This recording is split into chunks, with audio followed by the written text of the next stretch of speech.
हरे कृष्णा। हम लोग प्रत्येक दिन की भांति आज पुनः एकत्रित हुए हैं भगवान की मुख निसृत वाणी भगवत गीता को श्रवण करने के लिए। कल एकादशी तिथि स्वयं माधव तिथि के रूप में, भगवान हरिवासर के रूप में कल हम लोग एकादशी तिथि को पालन किए। और आज पुनः एकादशी के उपरांत जो द्वादशी उपस्थित हुई है, ये द्वादशी भी विशेष है। अभी ये जो समय चल रहा है, ये माघ मास अपने आप में ही बड़ा विशेष है। और ये माघ मास के उपरांत, इस माघ मास के अंदर ही बहुत सारी तिथियों के माध्यम से भगवान के भक्त, महाप्रभु के बहुत सारे परिकर वे आविर्भाव और तिरुभाव लीला को प्रकाशित करते हैं। आपने इसी एक वीक के अंदर देखा हो तो अद्वैत सप्तमी, श्री नित्यानंद त्रयोदशी कल के दिन है, एकादशी कल हम लोगों ने पालन करी, आज श्री वराह द्वादशी है, श्री रामानुजाचार्य, श्री मध्वाचार्य, इन सब के आविर्भाव तिरुभाव तिथि। तो ये माघ मास अपने आप में बड़ा विशेष है। इसीलिए आप लोगों ने यदि लक्ष्य किया हो, प्रयागराज में माघ मेला लगता है। जैसे कुंभ मेला तो लगता ही है, कुंभ मेला 12 वर्ष में एक बार भारत में इन 4 स्थानों पर लगता है।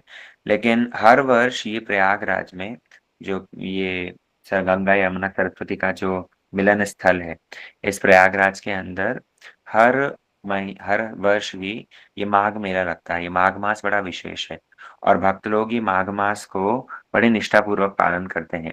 त्रिवेणी संगम पर स्नान करके अपना भजन पूजन करते हैं। और ये माघ मास को यदि कोई ठीक ठीक रूप में पालन करे तो भगवत भक्ति प्राप्त होती है। तो ऐसे शुभ माघ मास के अंदर आज की तिथि, ये द्वादशी तिथि, इस द्वादशी तिथि को वराह द्वादशी कहा जाता है। आज ही के दिन भगवान ने वराह रूप धारण करके हिरण्याक्ष का उद्धार किया था। भगवान यद्यपि उनके अनंत अवतार हैं, लेकिन तब पर भी जैसे जैसे समय की मांग होती है, उसके अनुरूप भगवान अवतार ग्रहण करके अपनी लीला को विस्तार करते हैं। जिस समय पृथ्वी को हिरण्याक्ष पकड़ करके ले गया था, तो उस समय पर भगवान ने स्वयं पृथ्वी का उत्तोलन करके उसको धूरी पर स्थापित किया और हिरण्याक्ष का भी वध करके सारे देवताओं को इस दुष्ट के से मुक्त किया था, है ना। आज इसलिए श्री वराह भगवान की तिथि है। वराह भगवान का चरित्र श्रीमद् भागवतम में बड़े विस्तार से वर्णन है। आप लोग भागवतम अध्ययन करके तृतीय अध्याय के अंदर विशेष करके प्रथम अध्याय के अंदर एक इंगित मात्र मिला है जहाँ पर 24 अवतारों का निरूपण है। और फिर तृतीय अध्याय में तो फिर विस्तार से वराह भगवान का चरित्र आता ही है। वराह भगवान की तिथि, वराह भगवान, उनका जो आविर्भाव है, वराह भगवान, उनका एक नाम विश्वम्भर है। श्रीमद महाप्रभु चैतन्य महाप्रभु, उनका भी नाम विश्वम्भर है। तो श्रीमद चैतन्य महाप्रभु जैसे संपूर्ण विश्व का भरण पोषण करते हैं। कैसे भरण पोषण करते हैं? श्रीमद चैतन्य महाप्रभु भगवत भक्ति के द्वारा, हरिनाम संकीर्तन के द्वारा संपूर्ण जगत का भरण पोषण कर किए हैं, है ना। इसलिए उनका नाम एक विश्वम्भर है। साधारण रूप में केवल मात्र अन्न जल दे करके, खाद्य पदार्थ दे करके भरण पोषण करना, वो तो होता ही है। लेकिन विश्वम्भर नाम भगवान का, श्रीमद चैतन्य महाप्रभु का तभी सार्थक है जब, क्योंकि उन्होंने जगत मात्र को भगवत भक्ति प्रदान करके वास्तव में उनको पोषण प्रदान किया है ना। और ऐसे ही भगवान वराहदेव का भी नाम विश्वम्भर है। वे वराह भगवान, उन्होंने जिस प्रकार पृथ्वी को हिरण्याक्ष के चंगुल से मुक्त करके अपनी धुरी पर स्थापित किया, अर्थात हिरण्याक्ष जिस समय पर पृथ्वी को रसातल में लेकर चला गया था, तो भगवान ने क्या किया, रसातल से पृथ्वी को उठाकर पुनः धुरी पर स्थापित किया। ठीक उसी प्रकार ये भगवान विश्वम्भर श्री वराहदेव, इनसे हमें प्रार्थना करनी चाहिए कि हे प्रभु, हमारी ये चेतनता भी बिल्कुल रसातल में पहुंची हुई है। हमारी जो कॉन्शियसनेस है, हमारी ये चेतनता भी संपूर्ण रूप में निम्न होती जा रही है, निकृष्ट होती जा रही है, रसातल में पहुंच गई है। इसलिए आप दयामय हैं, आप विश्वम्भर हैं, आप हमारी इस चेतनता को विकसित करके आप इसे ऊपर स्थापित, ऊपर की ओर लेकर जाएंगे। जैसे आपने पृथ्वी को रसातल से उठा करके ऊपर की ओर धुरी पर स्थापित किया था, ऐसे ही प्रभु हमारी भी इस चेतनता को आप रसातल से उठा करके इसको भगवत चरणों तक लेकर के जाइए। ये वराहदेव आज कल सब लोगों ने एकादशी व्रत का पालन तो किया ही था। आज वराहदेव की स्तव स्तुति इत्यादि करने के उपरांत उनका यदि अभिषेक संभव हो, ठाकुर जी का अभिषेक इत्यादि करके चरणामृत ग्रहण करके ही सब लोग व्रत का पारण करें तो बहुत अच्छा होगा। ठीक है। बोलो श्री वराहदेव की जय। आइए हम लोग अपने नित्य प्रति जो सत्र श्रवण कर रहे हैं भगवद गीता उसके और अग्रसर होते हैं। हम लोग कल श्रवण कर रहे थे भगवान ने अर्जुन को यज्ञ के लिए कर्म करने का प्रोत्साहन दिया है। अर्जुन जिस समय पर ज्ञान योग को अकर्म समझ करके उसकी ओर अग्रसर हो रहा है, जहां पर युद्ध करने से पीछे हट रहा है और बंधन में पड़ना नहीं चाहता अपने परिवार के ही लोगों को मार करके, वहां पर भगवान अर्जुन को एक रहस्य बतला रहे हैं, जहां पर कर्म करते हुए भी कर्म बंधन से मुक्त रहा जा सकता है। और वो क्या है? भगवान ने स्पष्ट किया 9वें श्लोक के अंदर, यज्ञार्थात् कर्मण्यो अन्यत्र लोकोऽयं कर्म बंधनम् तदर्थम कर्म कौन्तेय मुक्त संग समाचरम। कि हे अर्जुन, हे कौन्तेय, हे कुंती पुत्र, तुम कर्म करते हुए भी कर्म बंधन से मुक्त रह सकते हो। मुक्त संग समाचरम, मुक्त व्यक्ति की भांति तुम आचरण कर सकते हो, भ्रमण कर सकते हो। कब? जब तुम यज्ञ के लिए कर्म करोगे, यज्ञ के उद्देश्य से कर्म करोगे, तो वो कर्म तुम्हें कभी भी बंधन प्रदान नहीं करेगा। और कल हमने इसकी विस्तार से चर्चा सुनी थी, जहां पर यज्ञ का उद्देश्य भगवान ने बतलाया। यज्ञ के कई सारे अर्थ हो सकते हैं। भगवान स्वयं यज्ञ नारायण के रूप में आविर्भूत भी होते हैं। जहां पर भागवतम में सृष्टि प्रकरण आता है, तो वहां पर वर्णन आता है कि आकुति, देवहूति और प्रसूति, ये 3 कन्या जो मनु महाराज की हुई थी। देवहूति का विवाह कर्दम ऋषि से हुआ था, जहां पर भगवान कपिल भगवान जन्म हुए हैं, है ना? जिन्होंने सांख्य का प्रवर्तन किया। और उसके बाद में प्रसूति, उनका विवाह यज्ञ प्रजापति, आकुति उनका रुचि प्रजापति से। तो ऐसे आ, ये रुचि प्रजापति के यहाँ पर ही भगवान यज्ञ नारायण का जन्म होता है। तो यज्ञ के बहुत सारे अर्थ हो सकते हैं। साधारण रूप में यज्ञ का जो मुख्य अर्थ है वो भगवान विष्णु ही है। और यज्ञ पुरुष किस प्रकार भगवान उनके लिए प्रचेष्टा करना, ये ही यज्ञ के लिए कर्म करना है। कल हम लोग 10वें श्लोक की व्याख्या सुन रहे थे, जहां पर भगवान ने जीव मात्र के लिए व्यवस्था करी है, मनुष्य के लिए व्यवस्था करी है कि वो यज्ञ के माध्यम से अपनी सारी इच्छाओं को पूर्ण कर पाए। कल हमने सुना था, सह यज्ञ प्रजापति सृष्ट्वा पुरोवाच प्रजापति, सः यज्ञ प्रजा सृष्ट्वा पुरोवाच प्रजापति अनेन प्रशविश्वध्वम् एष वो स्तुत्वे कामधुक्। भगवान ने जैसे माता-पिता संतान की सृष्टि करने के उपरांत उसके लिए व्यवस्था भी करते हैं, उसका लालन-पालन करते हैं, ऐसे ही भगवान ने, प्रजापति ने सृष्टि करने के उपरांत जीव को अपने मेंटेनेंस के लिए, सुखपूर्वक रहने के लिए उनको यज्ञ की व्यवस्था करी है। और वो यज्ञ के माध्यम से ही क्या होता है? यज्ञ के माध्यम से ही समस्त वांछित वस्तुएं जीव प्राप्त कर सकता है। कल हम लोग श्रवण कर रहे थे कि कैसे यहाँ पर जीव को यज्ञ में नियुक्त होना बहुत आवश्यक।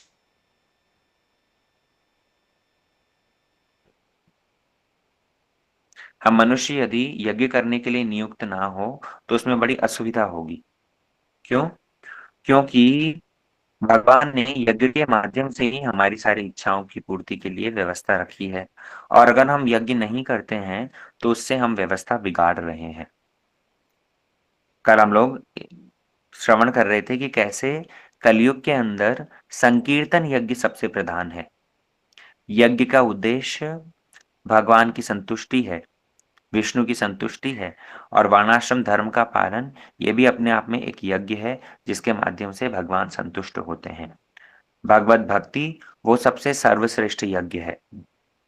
जैसे यज्ञ के माध्यम से यज्ञ कुंड के अंदर आहुति दे करके स्वाहा स्वाहा करने के माध्यम से देवता और ये देवता जिनके अंगी हैं वो स्वयं भगवान वे संतुष्ट होते हैं। ऐसे ही भगवत भक्ति के माध्यम से भी भगवान को ही संतुष्ट किया जाता है। यदि कोई यज्ञ करके स्वाहा स्वाहा करके आहुति दे रहा है और उसके माध्यम से भगवान संतुष्ट होंगे, तो उसी प्रकार यदि कोई भगवत भक्ति के लिए प्रचेष्टा कर रहा है, भक्ति के अंगों का पालन कर रहा है। भक्ति के अंगों का पालन करना मतलब श्रवण, कीर्तन, विष्णु स्मरण, भगवान की कथा सुनना, भगवान का कीर्तन करना, भगवान नाम जाप करना, भगवान को भोग निवेदन करना। तो ये सारे भक्ति के अंगों का पालन करने से भी भगवान संतुष्ट होते हैं। इसलिए कलयुग के अंदर यज्ञ क्या है? संकीर्तन ही यज्ञ है और उस संकीर्तन यज्ञ के प्रवर्तक कौन है? श्रीमद् चैतन्य महाप्रभु हैं। कल हम लोग सुन रहे थे भागवतम का एक श्लोक जहां पर नेमि नवयोगेंद्र संवाद में स्पष्ट वर्णन किया। यज्ञै संकीर्तन प्राये यजन्ति ही सुमेधस। जो बुद्धिमान व्यक्ति होंगे वो बुद्धिमान व्यक्ति इस यज्ञ का आश्रय ग्रहण करेंगे। कौन से यज्ञ का? संकीर्तन यज्ञ का। गुरुदेव इस श्लोक की व्याख्या करते हुए बड़ा सुंदर वर्णन करते हैं कि ये संकीर्तन भला यज्ञ कैसे हो सकता है। यज्ञ के लिए तो हवन कुंड चाहिए होता है, वो आहुति देने के लिए श्रुवा की आवश्यकता होती है, हवन सामग्री चाहिए, अग्नि चाहिए, बहुत कुछ चाहिए होता है यज्ञ के लिए तो भला ये संकीर्तन को यज्ञ क्यों बतलाया? गुरुदेव समझाते हैं कि जैसे हमार यज्ञ के लिए यज्ञ कुंड की आवश्यकता होती है, ऐसे ही हमारे ये जो कान है, ये कान ही वो यज्ञ कुंड है। कान की आकृति देखिए आप, जैसे इसके अंदर एक गर्त सा बना हुआ है, तो ये क्या है? वो ही यज्ञ कुंड है। उसके बाद में जिस चम्मच से, जिस रूप से आहुति दी जाती है, वो क्या है? हमारी जिह्वा, ये ही वो चम्मच है, जिसके माध्यम से आहुति दी जाएगी। यज्ञ के अंदर मंत्र की आवश्यकता होती है, तो मंत्र क्या है? हरे कृष्ण, कृष्ण कृष्ण हरे हरे, हरे राम, राम राम हरे हरे। ये हरे कृष्ण महामंत्र ही वो मंत्र है जिससे कि आहुति दे रहे हैं। उसके बाद में घी, जिस घी को दिया जाता है यज्ञ कुंड में, वो यज्ञ कुंड के वो घी क्या है? बोले जिस भाव से साधक इस मंत्र का जाप करता है, वो भाव ही घी है। आप किस मूड से भगवान को पुकारते हैं? भगवान नाम जप करते वक्त सीरियसनेस है या केवल मात्र मुख से नाम हो रहा है और मन से विषय चिंतन हो रहा है? व्यक्ति के जो भाव हैं, वो भाव ही घी स्वरूप हैं। और जब ये आहुति देते हैं तो उससे अग्नि प्रज्वलित होती है। वो अग्नि क्या है? अग्नि जो जलती है, अग्नि प्रज्वलित होती है, वो अग्नि क्या है? तो गुरुदेव कहते हैं कि जब साधक के हृदय में भगवत भक्ति प्रेम जागृत होता है, वो प्रेम ही वो अग्नि है। तो जिस समय हम जिह्वा रूपी चम्मच के द्वारा हरे कृष्ण महामंत्र का आश्रय लेकर के हृदय के भावों को कान रूपी यज्ञ कुंड में आहुति देते हैं, तो उसके माध्यम से भगवत भक्ति रूपी प्रेम रूपी जो अग्नि प्रस्फुटित होती है, वो ही इस संकीर्तन को एक महायज्ञ के रूप में परिणत कर देती है। इसलिए कलयुग के अंदर सर्वश्रेष्ठ यज्ञ ये संकीर्तन यज्ञ, और ये यज्ञ की बहुत ज्यादा आवश्यकता है। इसलिए 11वां श्लोक कल हम लोगों ने आरंभ किया था, जहां पर भगवान कह रहे हैं, देवान भाव्यतानेन ते देवा भावयन्तु वः, परस्परम भावयन्तः श्रेय परमवाप्स्यथ। इसके अंदर भगवान ने पूरी व्यवस्था बतला दी जिसके माध्यम से मनुष्य, देवता और भगवान के बीच में हार्मनी बनी रहती है, कॉपरेशन बना रहता है। कैसे? बोले देवान भाव्यतानेन, देवता लोग भाव्यता, भाव्यता मीन्स प्रसन्न होते हैं। कैसे प्रसन्न होते हैं? यज्ञ के माध्यम से। तो जब मनुष्य यज्ञ करते हैं तो यज्ञ के माध्यम से देवता प्रसन्न होते हैं, और जब देवता प्रसन्न होते हैं तो वो मनुष्य को प्रसन्न करते हैं। अर्थात देवताओं को संतुष्ट करने के लिए मनुष्य यज्ञ करता है, और यज्ञ के माध्यम से देवता संतुष्ट होकर के मनुष्य को संतुष्ट करते हैं। मनुष्य को कैसे संतुष्ट करते हैं? उनकी आवश्यकता की वस्तुएं प्रदान करके। और इसके माध्यम से परस्पर परस्परम भावयन्तः। परस्परम मतलब ऐसे ही कॉपरेशन से दोनों एक दूसरे को संतुष्ट करते हैं, जिसके माध्यम से क्या होता है? श्रेय परमावाप्स्यतः। उनको परम श्रेय की प्राप्ति होती है। अब आप इस जगत में यदि देखेंगे, तो प्रत्येक जीव जो कि शरीर धारण कर रहा है, उसकी आवश्यकता के लिए वायु, हवा, प्रकाश, जल, अन्य जितनी-जितनी सारी चीज़ें हैं, ये सब के सब देवता द्वारा ही तो अधिकृत है। जैसे हम जल के देवता कहते हैं वरुण देव हैं। अग्नि जिससे हम रंधन करते हैं, जो कि बहुत सा ज़्यादा आवश्यक है, वो अग्नि अग्नि देवता के द्वारा उसके अधिकृत देवता हैं वो। आकाश, पृथ्वी, ये जितने सारे तत्व हैं, जो भी हमारे लिए आवश्यकता की वस्तुएँ हैं, ये सब के सब देवताओं द्वारा अधिकृत हैं और इन देवताओं को नियुक्त किया किसने? भगवान ने। आगे भगवान जिस समय पर अपना विराट रूप दिखलाएँगे, तो उसके अंदर वर्णन कर देंगे। अब देखो अर्जुन, इंद्र, चंद्र, वायु, वरुण जितने सारे देवता हैं, ये सब के सब देवता मुझसे ही निःसृत हैं। तो कहने का मतलब भगवान के शरीर के विभिन्न भागों में ये देवता लोग विराजमान हैं, ये देवता लोग स्थित हैं। इसलिए उन देवताओं की प्रसन्नता और अप्रसन्नता द्वारा मनुष्य प्रसन्न और अप्रसन्न रहता है। यदि देवता लोग प्रसन्न होते हैं, तो उसके माध्यम से हमें भी संपन्नता मिलती है। यदि देवता लोग असंतुष्ट होते हैं, अप्रसन्न रहते हैं, तो फिर तरह-तरह की विपत्तियाँ आती हैं। आपने देखा है ना कई जगहों पर सूखा पड़ जाता है, ड्रॉट होता है, कई जगहों पर बाढ़ आ जाती है, कई जगहों पर अपने आप ही उल्कापात होता है, वोल्केनिक इरप्शंस होने लग जाते हैं। तो इसका कारण क्या है? ये सब के सब देवताओं द्वारा ही उत्पात किए जा रहे हैं और कारण ये देवता लोग अप्रसन्न हैं। और ये अप्रसन्न क्यों है? क्योंकि मनुष्यों ने ठीक-ठीक रूप में यज्ञ का विधान नहीं किया। यद्यपि भगवान भगवद गीता में आगे स्पष्ट कर देंगे कि सारे यज्ञों का भोक्ता मैं हूँ। यज्ञ के माध्यम से अंततः देवता लोग तो संतुष्ट होते ही हैं, लेकिन देवता लोग ये कौन हैं? ये भगवान के शरीर के अंग हैं और इन देवताओं को संतुष्ट करने के माध्यम से भगवान ही संतुष्ट होते हैं। भगवान आगे स्पष्ट वर्णन कर देंगे, भोक्ताराम यज्ञ तपसाम सर्वलोक महेश्वर। मैं ही सारे यज्ञों का भोक्ता हूँ। अहम ही सर्व यज्ञानाम भोक्ता च प्रभुरेव च। सब ये बातें भगवान आगे स्पष्ट करेंगे। लेकिन यहाँ पर भगवान अर्जुन के माध्यम से यज्ञ को इतना ग्लोरीफाई क्यों कर रहे हैं? क्योंकि व्यक्ति की अपने-अपने स्वभाव के अनुसार उसकी रुचि है और वो अपने स्वभाव के अनुसार कर्म करेगा। तो ये कर्म को कैसे करे? यज्ञ के उद्देश्य से, भगवान की संतुष्टि के उद्देश्य से, देवताओं की संतुष्टि के उद्देश्य से करे। है ना? अगर ये यज्ञ सुचारू रूप से संपन्न किए जाते हैं, तो विभिन्न विभागों के जो देवता हैं, अधिकृत देवता हैं, ये सब के सब प्रसन्न होते हैं और उसके माध्यम से ही क्या होता है, वे सब के सब प्राकृतिक पदार्थों को प्रदान करते हैं। उनका अभाव नहीं होता, सूखा नहीं पड़ता, उल्कापात नहीं होते। आप लोग इसलिए यदि भागवतम सुने हैं, तो भागवतम के अंदर स्पष्ट वर्णन आता है कि जिस समय वेन राजा था, वेन राजा की कथा आती है चतुर्थ स्कंद में। ये वेन राजा बड़ा पापी था। साधुओं लोगों को यज्ञ करने से मना कर देता था।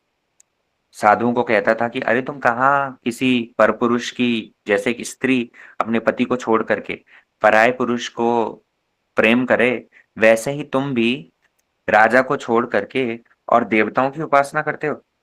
अरे राजा के शरीर में ही सारे देवता वास करते हैं। इसलिए तुम लोग मेरी पूजा करो। देवताओं के लिए यज्ञ करने की कोई आवश्यकता नहीं। इस तरह से देवताओं को उसने क्या किया, ऋषियों को यज्ञ करने के लिए मना कर दिया।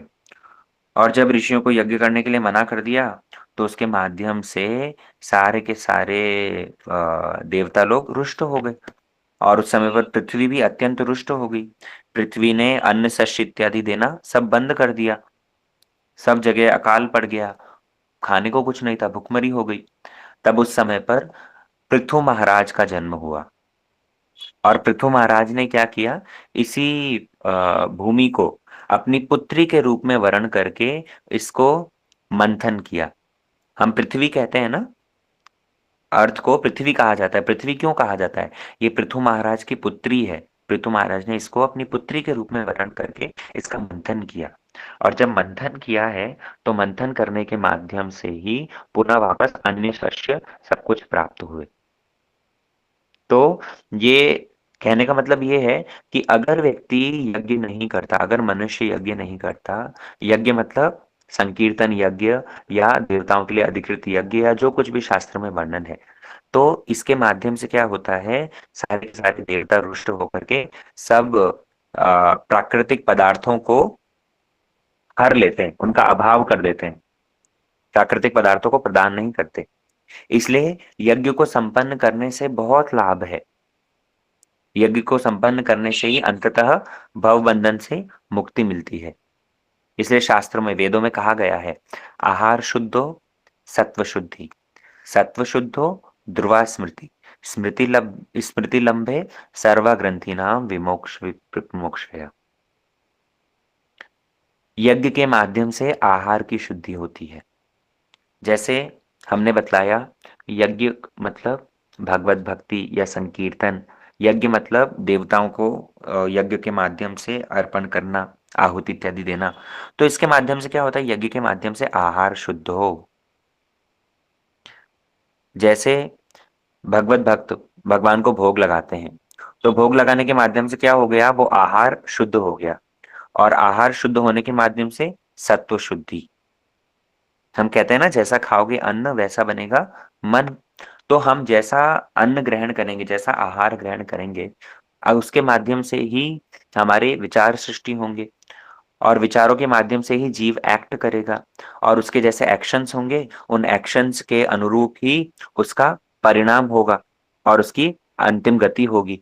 तो इस चेन को ही पूरा ठीक करने के लिए भगवान ने यज्ञ की व्यवस्था रखी। आहार शुद्ध हो, अगर आपने आहार शुद्ध कर दिया, तो उससे सत्व शुद्धि, उससे सब कुछ ठीक हो जाएगा। आहार शुद्ध हो, यज्ञ के माध्यम से आहार को शुद्ध किया, और आहार के शुद्ध होने से मनुष्य का जीवन शुद्ध हुआ। जीवन जब शुद्ध होगा तो उसकी स्मृति, सत्व शुद्ध हो ध्रुवा स्मृति, जब मनुष्य का जीवन शुद्ध होगा तो उसके माध्यम से ही उसकी स्मृति शुद्ध होगी। और स्मृति के शुद्ध होने से ही वो अपने मुक्ति मार्ग का चिंतन कर पाएगा। अभी के समय पर लोगों का खान-पान ही इतना दूषित है, तो खान-पान दूषित होने के कारण थॉट्स बहुत ज़्यादा दूषित हैं, विचार दूषित हैं।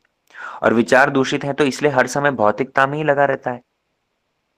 हर समय भौतिक चीज़ों में ही लगा रहता है। वो कभी ये आहार, निद्रा, भय, मैथुन से ऊपर सोच ही नहीं पाता।